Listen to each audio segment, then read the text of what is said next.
우리 한국교회가 수적으로 굉장히 많이 성장하던 시절에 그 무렵에 성도들에게는 다양한 전도 방법이 실행됐습니다. 그 중에 우리가 잘 알고 있고 또 가장 널리 사랑받은 방법은 아마도 사형리였을 것입니다. 책자의 내용도 간단하고 또 외우기도 좋고 또 전달하기에도 용이했기 때문에 4단계로 나누어서 이 복음을 전하고 또 이렇게 마지막 영접기도까지 하는 순서, 이것이 이제 거리 전도라는 특성에서 매끄럽게 진행되었죠. 물론 이 전도 방법은 어디까지나 거리 전도라는 그 특성, 상황에 맞춰서 최적화된 것이기 때문에 내용은 매우 간소할 수밖에 없고요. 또 다뤄야 되는 중요한 부분들을 다 담지 못하는 그런 부분은 있습니다. 왜냐하면 그 중요한 것을 담는다고 다 담아버리면 이 거리 전도하고 맞지 않는 상황이 되거든요.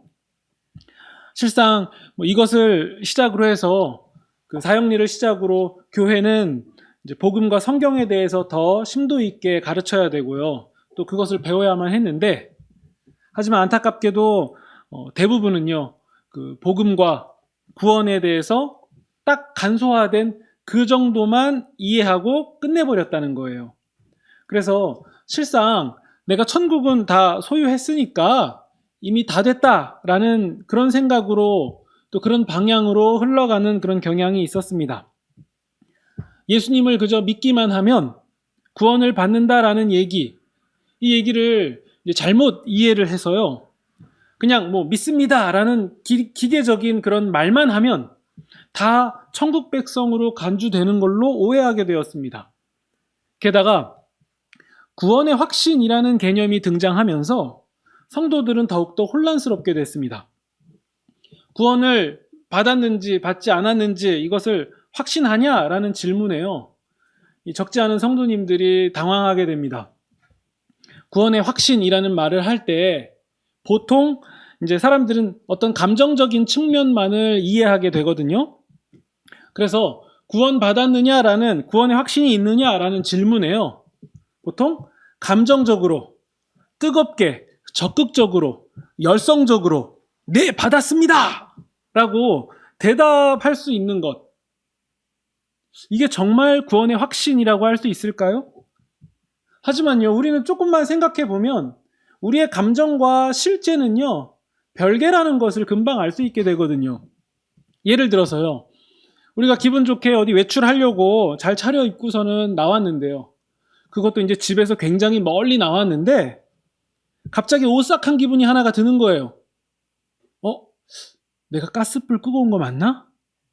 네, 이제 걱정이 들기 시작하면요, 자, 이때 내가 가스불을 끄고 왔는지 끄고 오지 않았는지가 불안하면 나는 가스불을 켜고 온 거예요? 아니면 반대로요, 내가 가스불을 끄고 온 게 확실하다라는 그런 확신이 있으면, 맞아, 나는 껐어! 이런 감정적인 확신이 있으면 정말 나는 가스불을 끄고 온 사실이 맞는 거예요? 우리는요, 가스불을 켜고 왔는지 끄고 왔는지 종종 불안할 때가 있잖아요? 아니면 그런 유사한 일들이 많이 있죠? 그런데 확인해보면 대체로 끄고 온 경우가 많아요. 그런 위험한 일들은 사실 잘 하고 오는데 우리가 너무 습관적으로 그걸 하다 보니까 막상 돌아서고 나면 내가 했나 안 했나를 한번 생각하게 되는 거죠. 네. 또 반대로는요, 나는 절대로 그럴 리가 없어, 나는 반드시 이러저러한 일들을 했어 라고 확신하지만 실제로는 내가 하지 않았을 경우도 종종 있습니다. 그러니까요, 즉 감정이라던가 어떤 느낌, 이런 것들이 사실 여부를 결정하지는 않습니다. 네. 어떤 사람은 열심히 시험 공부를 하고 준비를 해도 시험장에 갈 때 불안한 사람이 있는 반면에요, 어떤 사람은 하나도 공부하지 않고 태평하면서도 막상 좋은 성적이 나올 거라고 확신하고 자신감이 넘치는 사람들이 있기도 하거든요. 네. 느낌과 사실은 다른 거죠. 네. 내가 불안해도, 내가 걱정이 돼도 가스불을 껐다면 그건 끈 거예요. 네. 마찬가지입니다. 어떤 사람이요, 구원의 확신에 대한 내가 강렬한 느낌이 있고 열정이 있다 해도 그 사람은 구원받지 못한 사람일 수 있고요, 반대로요, 어떤 사람은 내가 구원받은 사람인지 아니면 그 내가 구원이라는 것에 과연 적합한 사람인가? 이거에 대해서 확신도 없고 자신도 없고 고민도 많지만 실상 그는 하나님께로부터 구원받은 천국 백성인 사실이 확실할 수 있는 거예요. 그러니까요, 천국 백성인지 아닌지를 어떤 느낌으로 결정할 수 있는 게 아니고요. 이런 식으로 천국 백성임을 결정한다라는 그런 얘기를 한다면 그건 틀린 얘기예요. 그리고요, 예수님을 내가 믿는다라고 입으로 말했다고 해서 무조건 천국 백성이 되는 것도 아닙니다. 왜냐하면 예수님도 그렇게 말씀하셨거든요. 주여 주여 하는 자마다 다 천국에 들어갈 것이 아니다. 물론 예수님을요, 주님, 주여라고 부르는 그 사실 자체는요, 사실 굉장히 귀한 일이에요. 이건 정말 귀한 일입니다. 하지만요, 우리가 성경을 보면, 특히 복음서를 보면요, 예수님을 눈앞에 두고서도 주여 주여 하면서 부르지만 실상 결국에는 등을 돌리고 떠난 사람들이 많다는 사실 또한 기억해야 됩니다. 주여 주여 했다고 해서 다 된 게 아니라는 거죠. 우리는 오늘 우리가 함께 읽은 이 본문을 통해서요, 천국에 대해서 또 한 번 나누게 될 겁니다. 우리 그 본문을 보면, 그리고 마태복음을 쭉 이어서 오는 과정 속에서 예수님이 천국에 관한 말씀을 굉장히 많이 하셨구나라는 사실을 우리가 알 수 있게 되죠. 네, 우리가 이 시간을 통해서 우리가 천국 백성인지 이 부분에 대한 확인과 또 도전을 받고 또 주어진 우리의 남은 구원의 여정길을 격려받는 그런 시간이 되기를 소망합니다. 우리 1절을 보시면요, 예수님이 비유로 말씀하십니다. 2절에 천국은요, 임금과 같다, 왕과 같다라고 말씀하고 있습니다. 근데 그 왕은 어떤 왕이냐면요, 자기 아들을 위하여 혼인잔치를 베푸는 왕입니다. 임금이에요. 근데 우리가 혼인잔치 할 때 우리는 혼인잔치 결혼식이 흔하다라고 생각하지만 이렇게 생각하시면 좋을 것 같아요. 가장 좋고 가장 아름다운 또 가장 기다려지는 잔치다, 이렇게 이해하시면 될 것 같습니다. 그냥 흔한 잔치 중에 하나다, 이런 개념은 아니에요. 근데 3절입니다. 임금이 종을 보내요. 그래서 혼인잔치에 초청받은 사람들, 우리식으로 이해하자면 이미 청첩장을 받은 사람들을 이제 본격적으로 부르는 거예요. 그런데 어떤 일이 일어나냐면요, 초청받은 사람이 그 잔치에 가는 것을 싫어하는 거예요. 4절입니다. 다시 다른 종들을 또 보내요. 안 오니까 다시 보내서 이번에는 이제 좀 구체적인 설명을 하는 거죠. 소와 살찐 짐승을 잡았고 모든 것을 다 갖췄으니까 혼인잔치에 오라고 초청해라. 네. 여기서 소와 살찐 짐승은요, 일반 사람들이 쉽게 먹을 수 있는 그런 음식이 아니었습니다. 그 당시에 어느 정도 대우와 또 사회적 지위, 모든 것들이 있는 사람들이 먹는 음식이거든요. 근데 이런 아주 좋은 극대접이 다 준비되어 있으니까 와라 라고 초청을 받는데요, 우리 5절을 보니까요, 하지만 사람들이 가지를 않습니다. 이유가 뭐냐면요, 한 사람은 밭에 가야 되고요, 또 한 사람은 자기 장사를 하러 가야 했습니다. 6절을 보시면요, 심지어 어떤 사람들은 그 종들을 잡아다가 때리기도 하고 죽이기도 했습니다. 이제 얘기가 조금 이제 과장되죠. 7절입니다. 임금이 몹시 화가 납니다. 그래서 군대를 보내요. 그러니까 우리가 그 당시의 임금들을 생각해야 됩니다. 오늘처럼 인권이 좋은 시대가 아니에요. 임금이 몹시 화가 나서 군대를 보내서 그 살인자들을 잡아다가 죽이고, 그리고 그들의 동네를 불사릅니다. 네. 근데 물론 실제 사건이 아니라 예수님이 비유로 하신 말씀이죠. 우리가 이 얘기를 들으니까 어떻습니까? 임금이 좀 너무하다라는 생각도 좀 들 법도 한데요. 사실 예수님은 이런 조금은 과장스러운 이야기를 통해서 이스라엘의 역사와 상황들을 조금 보여주고 계시는 거예요. 임금은 누구겠습니까? 하나님이시죠. 그리고 아들은 예수 그리스도를 의미하는 것으로 보입니다. 그리고 혼인잔치는요, 하나님의 나라 혹은 천국, 예수님의 나라로 이해할 수 있습니다. 그리고 초대받은 자들은 누구죠? 이스라엘 백성이에요. 그러면 이스라엘 백성들을 불러오는 종들은 누구겠습니까? 우리가 성경에서 만나는 선지자들이에요. 이사야나 예레미야 같은 사람들입니다. 이 선지자들이 하나님의 명을 받아서 이스라엘 백성에게 하나님의 뜻, 또 하나님의 나라, 또 하나님의 영광 가운데 들어와라! 라고 외치는 거예요. 하나님의 뜻대로 살아라! 네. 그런데 이스라엘 백성은 어떻게 했죠? 그 외침을 거절합니다. 하지만 하나님 입장에서는 포기하지 않으십니다. 또 선지자들을 보내요. 다시 하나님의 뜻을 선포합니다. 하나님의 나라가 왔습니다. 잔치 가운데 오십시오. 그분의 영광 가운데 들어오십시오. 하지만 어떻게 됩니까? 우리 5절에 나온 것처럼 그들은 밭과 장사 때문에 초대를 거절합니다. 이걸 우리가 쉽게 이해하면요, 자신의 어떤 개인적인 일로 보셔도 될 것 같습니다. 자신의 어떠한 개인적인 일이 하나님의 초대, 하나님의 초청, 하나님의 뜻 가운데 머무는 이러한 것들보다 훨씬 더 앞선 거예요. 이것을요, 단순한 일로 보기보다 좀 더 크게 확대해서 이해해도 좋을 것 같습니다. 개인의 욕망, 개인의 욕심, 개인의 목적, 개인의 이익, 개인의 그 어떠한 것이 하나님보다 훨씬 더 앞섰다는 거예요. 우리식으로 표현하면 이런 얘기가 될 수 있죠. 아니, 당장 내가 먹고 마시는 게 중요하지 무슨 하나님의 나라냐? 아니, 거짓말 몇 번이면은 그냥 쉽게 끝날 일들을 뭐 그렇게 정직하고 얘기하냐? 아니, 세상의 룰이 다 그런 건데 뭔 하나님의 뜻이냐? 하나님도 이런 거 다 이해하셔. 하나님 그렇게 빡빡한 분 아니야. 유도리 있게 살면 되지. 너무 고지식하게 성경, 뭐 말씀에 나와 있다 이런 얘기까지 할 필요 있겠냐? 남들도 다 하는 거다. 괜찮아. 나만 안 하면 바보야.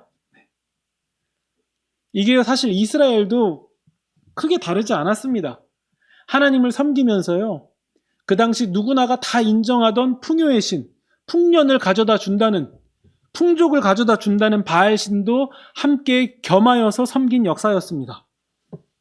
하나님은 하나님대로 섬겨서, 우리 하나님은 전쟁의 신이니까 전쟁에 있어서 승리하면 되고, 또 우리를 구원시켜 주시면 되고, 또 우리가 막상 사는 측면에서 볼 때는 아니, 풍요의 신이 풍요도 가져다 주고 풍년도 되고 자녀도 많아지고, 아니 이렇게 되면은 뭐 둘 다 좋은 거 아닌가?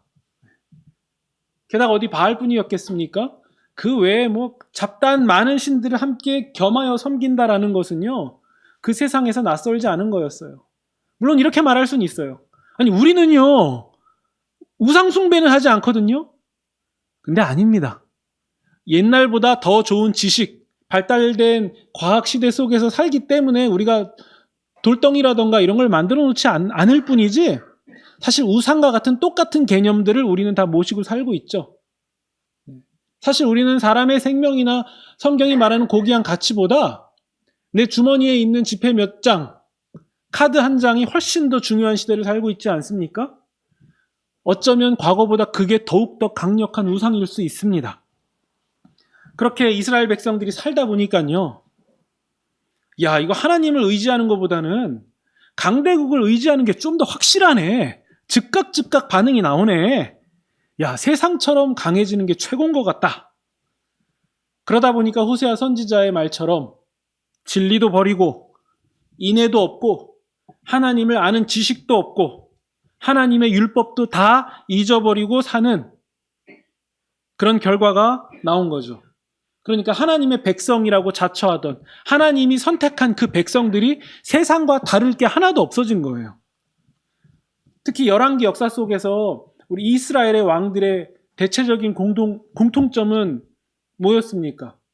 결국에는 하나님을 떠나 살고요.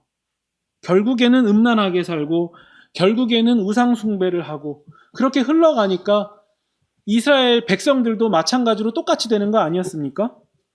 그러니까 하나님을 의지하지도 않고 우상 숭배하고 강대국을 섬기면서 살기를 결정하죠. 그 결과가 어떻게 됩니까? 결국에는 이스라엘은 바벨론의 포로로 끌려가게 됩니다. 그들이 살던 땅은 폐허가 됐고요. 그들이 하나님을 모시던 성전은요, 다 불타버렸습니다. 아마 우리 7절, 본문의 7절에 보시면 여기서 나오는 표현들이 아마도 이 성전이 불타고 폐허가 되는 이런 역사적 상황도 함께 반영하고 있는 것으로 보입니다. 그리고 나서 이제 새 시대가 도래하게 됩니다. 말라기 선지자 이후로 이제 긴 침묵이 끝나고요.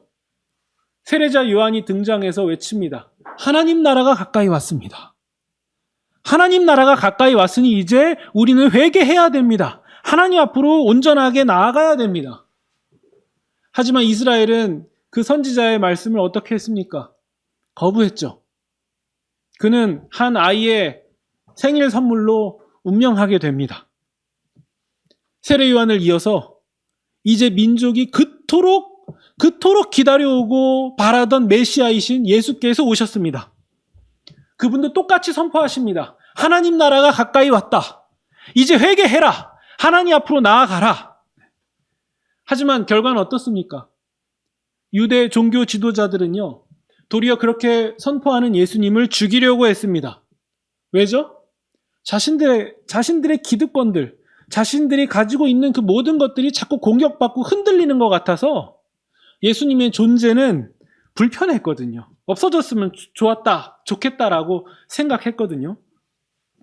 그들은 사실 하나님의 나라, 메시아의 나라, 하나님의 구원 이런 것들을 꿈꾼 사람들은 맞아요. 하지만 정작 그 고백을 외친 하나님의 아들은요, 십자가에 달아버렸죠. 여러분, 하나님이요, 이스라엘 백성을 왜 선택했습니까? 이유는 단 하나예요. 이스라엘 백성을 제사장 나라로 삼아서요, 이 민족을 통해서 전 세계가 하나님께로 돌아오게 하기 위함이었어요. 이스라엘만 택한 게 아닙니다. 이들로 인하여서 전 세계가 돌아오게 하는 거였어요. 하지만 이스라엘은 실상 전 세계가 돌아오게 하는 것은커녕 자신들이 맡았던 제사장 나라의 역할조차도 해내지 못했습니다.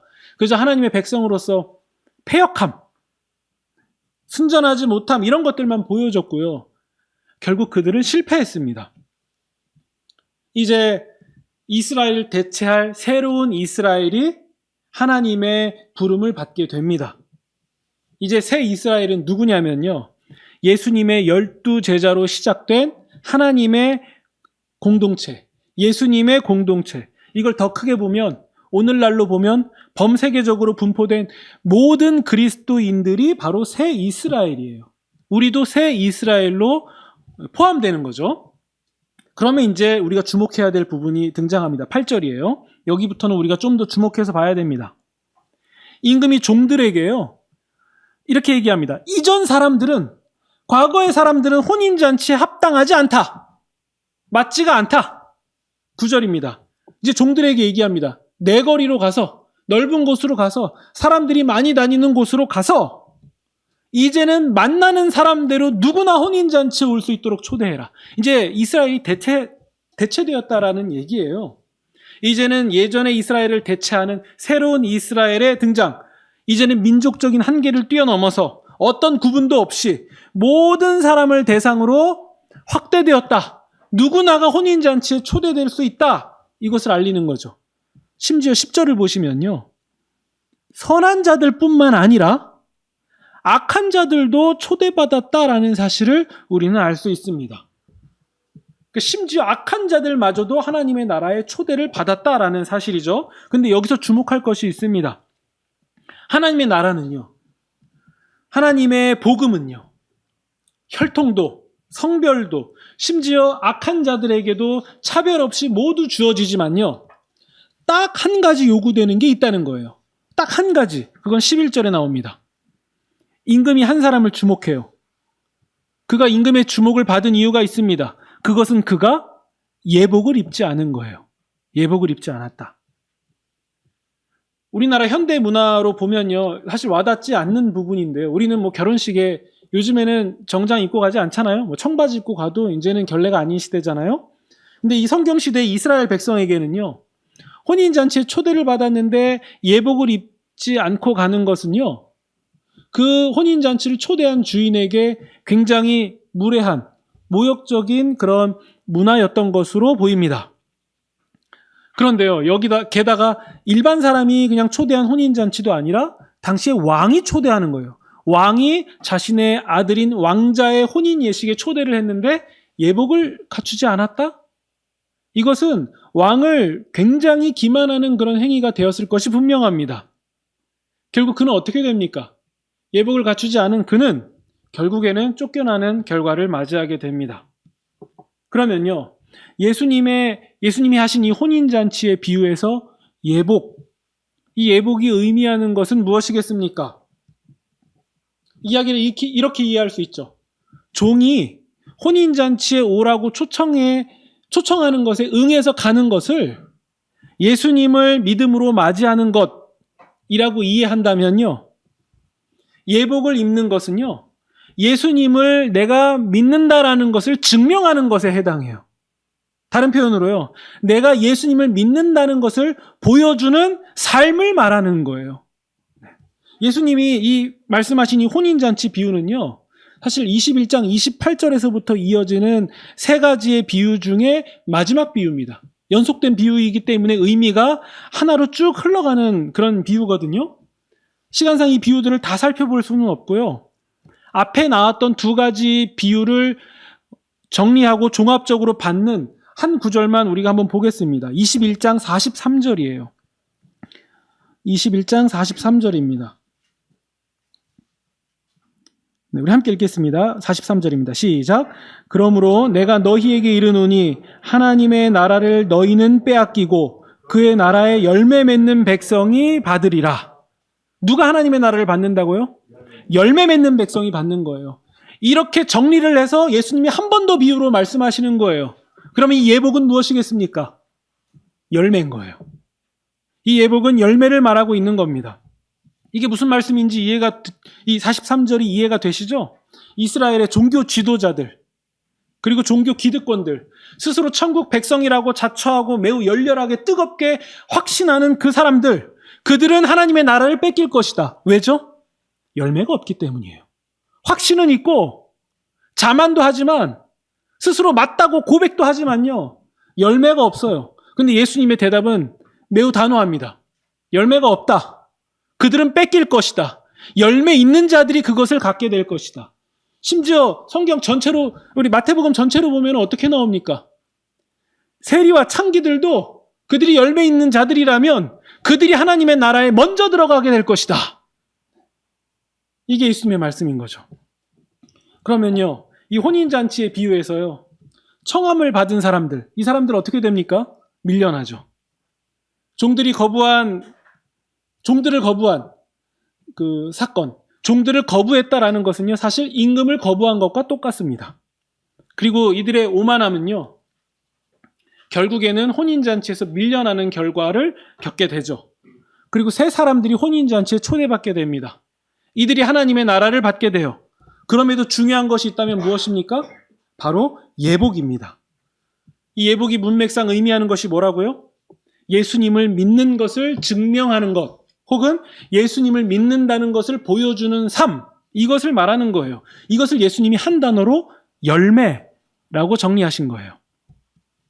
우리가 간소하게 주어진 복음, 어떤 간편하고 빠르게 주어진 복음 초청 메시지에 내가 영접 기도까지 다 했다고 해서요, 이 고백으로 천국 주민 등록증까지 내가 다 받은 개념이 결코 아니라는 얘기예요.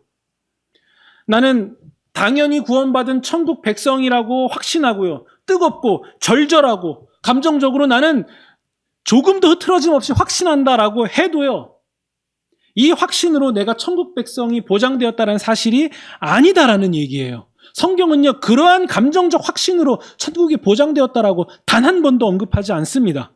예수님은 명확하게 얘기합니다. 열매다.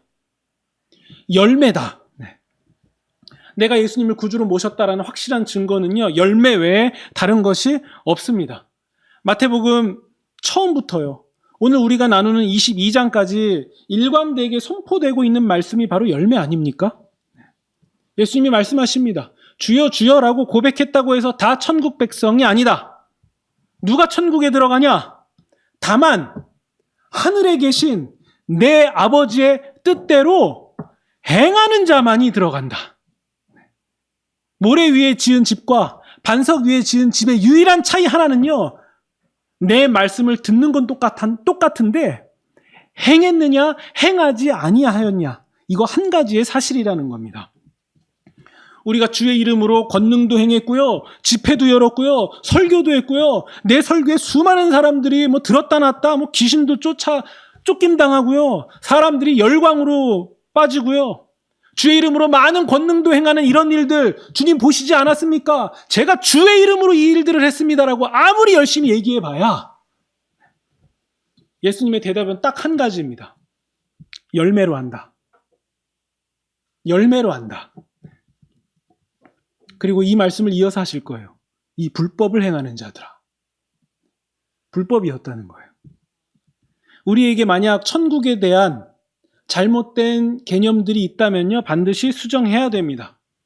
예수님의 십자가 은혜가, 예수님의 보혈의 은혜가 조건 없이 누구에게나 주어졌다고 해서 우리가 그 티켓을 받은 상태에서만 머무른다면 그거는 안 됩니다. 하나님은요, 우리의 믿음으로 인한 진실된 회개, 참된 열매를 토대로 우리를 심판하실 것입니다.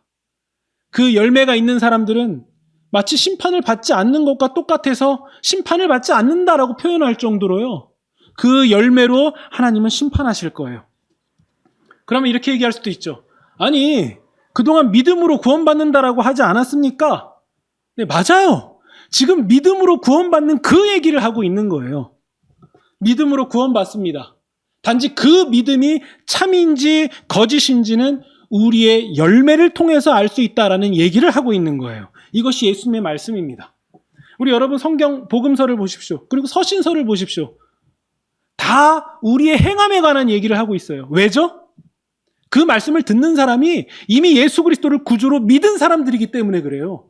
예수님을 구주로 믿는 사람들에게 하는 얘기이기 때문에 그 믿음이 참된지 거짓인지를 평가하려면 너희의 삶의 행실이다.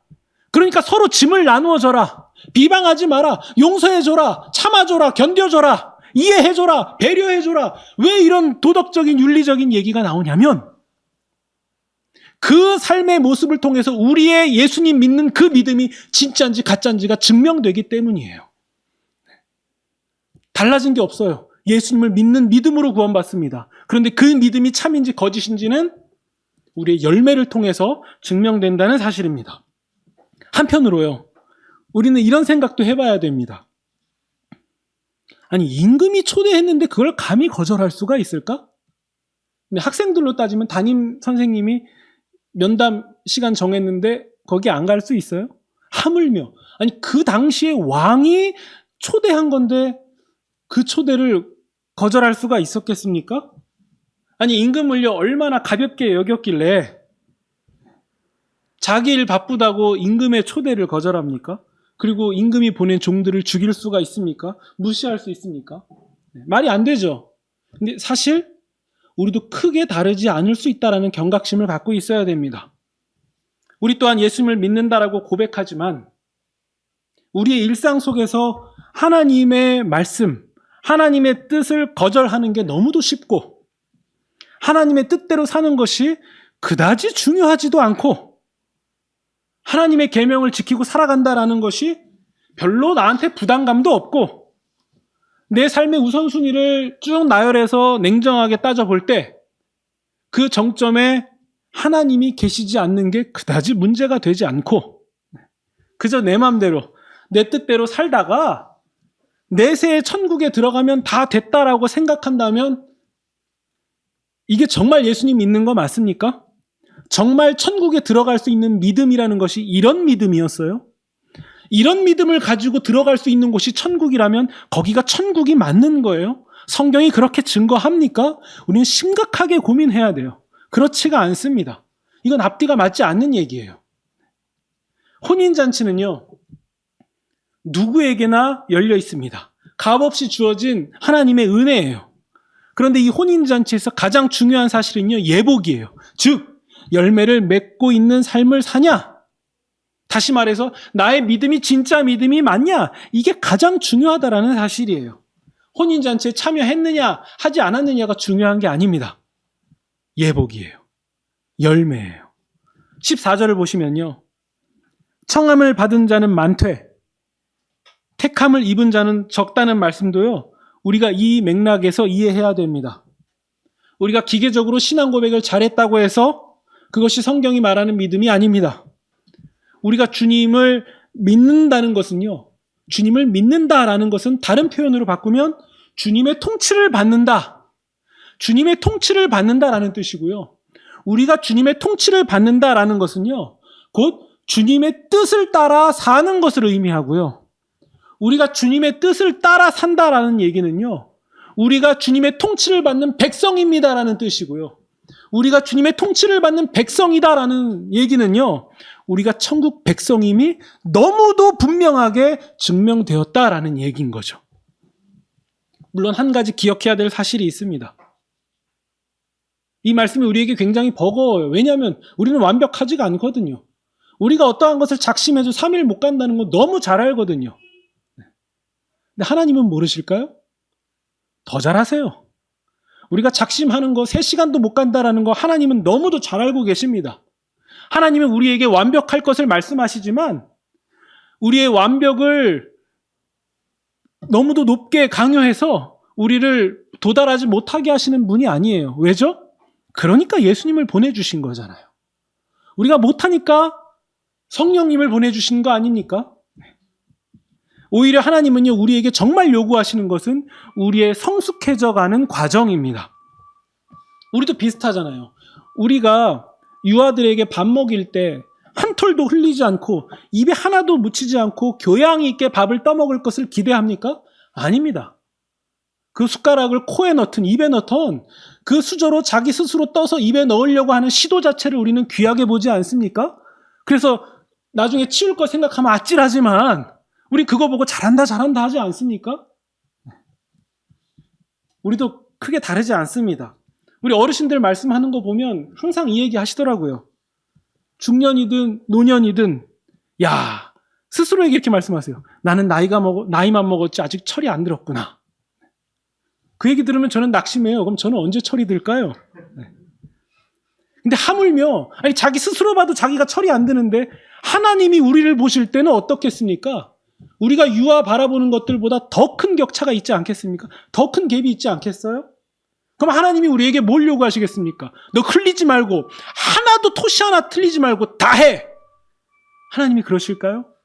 아니에요. 명령은 하나님의 계명은 보편적으로 주어지기 때문에 완벽한 보편이 주어집니다. 원수 사랑해. 네. 아니 무슨 원수를 어떻게 사랑해요? 나한테 조금만 불편하게 하는 사람도 미워 죽겠는데. 근데 원수 사랑하라는 그런 대계명 앞에서 우리가 그 정점을 향하여서 나에게 조금 불편하게 하는 사람도 내가 용납해주고 이해해주고 같이 화내지 않고 참아주고 하는 이런 과정들을 볼 때 주님은 뭐라고 말씀하시겠습니까? 그걸 열매라고 하는 거예요. 그걸 열매라고 말씀하십니다. 우리 가운데 아니 우리는 먹을 때 다 흘리고 먹어도 괜찮아요. 그런 미숙한 모습이 우리 가운데 많아도 좋습니다. 우리가 하나님의 말씀대로 살려고 하고 아니 살고 싶은데 그렇게 되지 않아서 그게 우리 마음 가운데 괴롭고 그게 나에게 어떠한 날은 주님의 말씀이 나에게 너무 버겁게 다가와서 아 나는 주의 말씀을 못 따라가는구나 이 사실에 탄식이 있고 한숨이 깊게 나오고 어느 날은 주의 말씀 앞에서 내가 구원받은 사람인지에 대한 절망감이 나를 엄습하고 그래서 내가 또 잘해보려고 노력하지만 현실상 안 되는 것에 대한 버거움 이런 마음들 이런 불편함들 이거 열매 아닙니까? 이게 열매예요. 이것이 더욱더 먹을 수 있는 열매로 익어가는 거죠. 주님은 이것을 기쁘게 보십니다. 이렇게 괴로워하는 마음이 사실 우리 가운데 내 죄된 본성과 다른 무엇이 있다라는 것을 드러내는 증거가 되는 거예요. 그렇게 살아가는 거죠. 10번 잘못할 거 9번 잘못하고 8번 잘못해 가면서 나는 성숙해져 가는 거예요. 주님은 그걸 열매로 여기십니다. 그 열매가 뭐라고요? 우리가 천국 백성임이 드러나는 확실한 증표인 거죠. 내가 그 믿음이 있다는 거죠. 그래서 우리가 주님을 사랑한다라는 그 신앙 고백, 그래서 그 고백이 의미가 있는 거예요. 임금을 기만해서 아 이거 말만 하면 천국 가 이런 믿음이 아니라 아무것도 할 수 없는 초라한 믿음임에도 불구하고 주님을 향하여서 진실되게 서려고 하는 그래서 회개할 수밖에 없는 반성할 수밖에 없는 그래서 또 결단해서 다시 나아갈 수밖에 없는 그 마음, 그 중심이 우리 가운데 있다면 그게 열매입니다. 그게 구원받은 백성이에요. 그러니까 여러분, 우리가 너무도 내가 천국 백성이 아닐 수 있어라는 그런 불안감에 사로잡힐 필요도 없습니다. 그건 오히려 불신앙에 가까워요. 우리는 신실하지 않아요. 우리는 무능합니다. 그러나 우리를 선택하시고 우리를 초청하신 그분이 완전하시고 온전하시고 은혜가 넘치시고 사랑이 무궁하시며 그분의 결단, 그분의 계획이 조금도 흐트러지지 않는 것, 우리가 그 사실을 의지한다면 우리의 부족함, 우리의 무능함은 아무것도 아닌 거예요. 그저 우리는요, 그 하나님 앞에서 기만하지 않고 겸손하게 주님을 바라는 삶으로 나아갈 뿐입니다. 그게 열매예요. 그것이 바로 반드시 열매를 낳을 수밖에 없다라는 사실인 거죠. 내 맘대로 내 뜻대로 살다가 천국 가면 그만이다라는 그 얘기 결코 아닙니다. 성경에서는 그런 얘기 하지 않습니다. 성경이 우리에게 요구하는 사실, 그저 하나님의 진리 앞에서 반응하며 그렇게 묵묵하게 살아가는 것뿐입니다. 그러면 우리에게 남는 것은 주님을 의지하는 것과 겸손함, 그런 것들 뿐이죠. 신명기는 우리에게 이렇게 말하고 있습니다. 마음을 다하고 뜻을 다하고 힘을 다하여 여호와 하나님을 사랑하는 방법은 하나님의 뜻을, 그 말씀을 우리 마음에 새기고 그 명령하신 대로 여호와 앞에서 삼가 지키는 거예요. 이것을 예수님은 받아서 하나님을 사랑하고 이웃을 사랑하는 대계명으로 요약해 주십니다. 그리고 이 말씀은 더 나아가서 지극히 작은 자에게 한 것이 곧 우리 주님께 한 것이다라는 그 결론으로 우리를 인도해 가고 있는 거죠. 이렇게 살아가는 것이 믿음이고 열매라는 사실이죠. 이 믿음이 우리를 천국으로 들어가게 합니다. 그리고 이 자리로 진입한 우리는요, 또 여기에서만 머물러서는 안 됩니다. 마치 이 비유에 나온 종의 모습처럼 우리 또한 우리의 구원의 삶 속에서, 구원의 여정에서 또 다른 누군가를 혼인잔치로 이끌어 가야 될 의무가 있습니다. 그래서 우리가 먼저 구원받았다라는 것이 사도 바울의 빚진 자 고백인 거죠. 옛 이스라엘도 제사장 나라로서 온 세계를 하나님의 품 안으로 초대하는, 이끄는 그 역할을 갖고 있었고요. 새 이스라엘인 우리도 마찬가지입니다. 구원받은 하나님의 백성으로서 세상 모든 사람이 하나님께로 돌아가게 하는 그 임무를 우리가 가졌습니다. 우리에게 주어졌습니다. 물론 세상 모든 사람으로 가기 이전에 나와 가장 가까운 사람, 나의 삶 속에서 마주하는 사람들에게부터 그렇게 해야 될 것입니다. 그럼 어떻게 해야 되겠습니까? 우리가 예수님을 닮은 우리의 겸손, 우리의 섬김, 우리의 사랑만으로 이 일이 가능하다라는 것을 기억해야 됩니다. 부처님 오신 날에 행사하는 절 앞에서 고성으로 찬송가를 부르는 방법으로는 결코 할 수 없는 일이에요. 그렇지 않습니다. 내가 구원받았다라는 선민의식, 열매도 없으면서 천국은 다 됐다라고 생각하는 그런 확신에 가득 찬 사람들, 나만 특별히 구원받았다라는, 선택받았다라는 그런 오만한 구원과는 성경이 말하는 그런 구원이 아닙니다. 타인을 혼인잔치에 초대하기는커녕 나부터 임금이 제시한 청첩장을 구겨버리는, 밟아버리는 그런 결과만 낳을 뿐입니다. 구원의 확신보다 훨씬 중요한 것, 그것은 내가 믿음대로 살아가는 삶, 곧 열매를 맺는, 그 열매를 익어가는, 그 열매가 익어가게 하는 그 삶을 살고 있느냐, 이 여부가 훨씬 더 중요한 겁니다. 예수님의 마음이 있기 때문에 세상을 보면 아프고, 예수님이 관심을 두셨던 세리와 창기 같은 사회적인 약자를 바라보고, 또 그들에게 내 마음이 있고, 정직과 정의와 평화, 나눔, 상호 존중, 인권, 이런 문제들에서, 이런 아름다운 가치에서 내가 기쁨을 느끼고, 또 하나님의 은혜가 나의 인생 끝까지 함께 동행하시기에 어떠한 상황과 형편에도 나에게는 소망이 있음을 노래하는 것, 바로 그렇게 하는 그 사람이 바로 나라면 우리는 우리 몸에 걸쳐있는 그 옷이 바로 적합한 예복이었다라는 사실을 확인하게 될 것입니다. 우리에게 주어진 이 한 주도 아름다운 믿음의 열매를 맺어서 하나님께 한껏 안겨드리시는 그런 저와 여러분이 되시기를 주님의 이름으로 축원드립니다.